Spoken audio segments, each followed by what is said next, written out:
What's going on YouTube? Apache here, bringing you yet another YouTube video, but today there's news coming to light for those of you who aren't planning on getting Modern Warfare Remastered due to having to get the digital deluxe version or legacy version of Infinite Warfare. Let's say you don't want to spend $80 just to get and play Modern Warfare Remastered.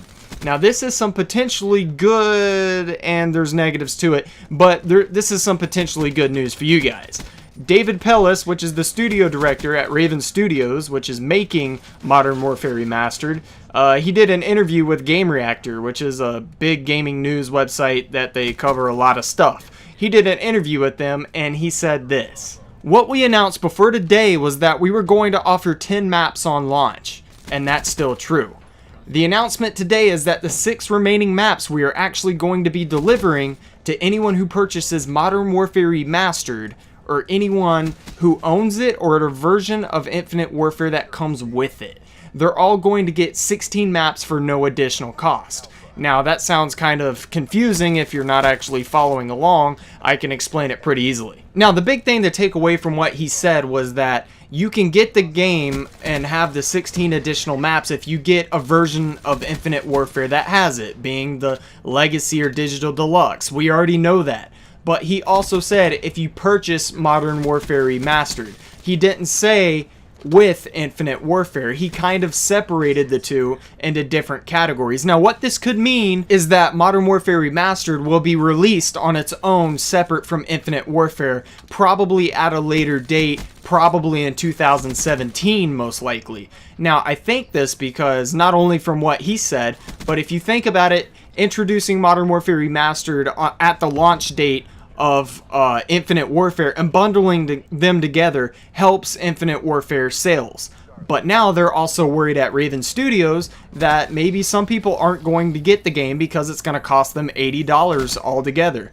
Well, later on they're going to introduce the game by itself so they can make up for that cost and they can still get the full revenue out of the game. Now, for people like me, I want to play it right away, but some people are a little more patient and are just completely protesting Infinite Warfare to the point that they can wait. Now, bear in mind that none of this is 100% confirmed by anybody, but taking from what David Pellis said, it seems really promising and it does make a lot of business sense for them to do this. I would say that the game will probably be released in 2017, probably around April. That's just my prediction. I'm usually not too far off the mark. But you know what?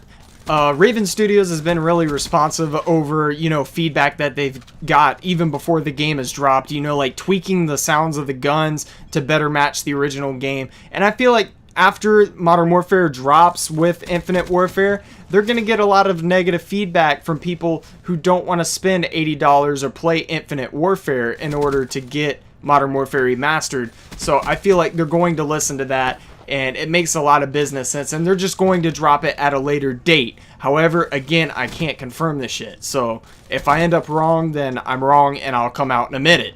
Another thing David Pellis just happened to mention was about the map packs. He was talking about releasing 10 at launch when the game becomes available to us, and then 6 in December at a later date. Now, does that mean Modern Warfare Remastered could have new map packs come to it that we haven't already seen with COD4? Now this is kind of scary because they would have to do those maps extremely good, and it would have to really feel like COD4 and just a COD4 map that we've never played.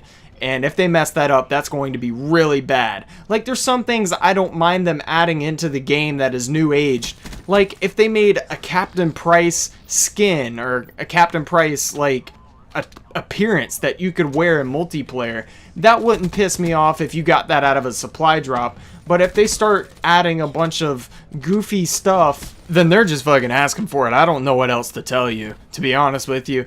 So yeah, I mean, if they do add new maps and new things to this game, I don't mind, as long as it doesn't affect the way the game plays and feels. Like, I want it to feel like COD 4 in the old days of getting on and playing for a ridiculous amount of hours, then that's fine. But if they start adding like different shit to the game that doesn't need to be there, that doesn't make it feel like COD 4, then yeah, that's a big turnoff to anybody who's ever actually played the original game. Like, I logged so many hours into that game, my days played looks ridiculous. It almost looks modded because of how much time I actually have put into that game. And you know what? Why don't you tell me your days played for that game, or for COD4, the original, if you actually remember it? Like, I want to know how much other people has played.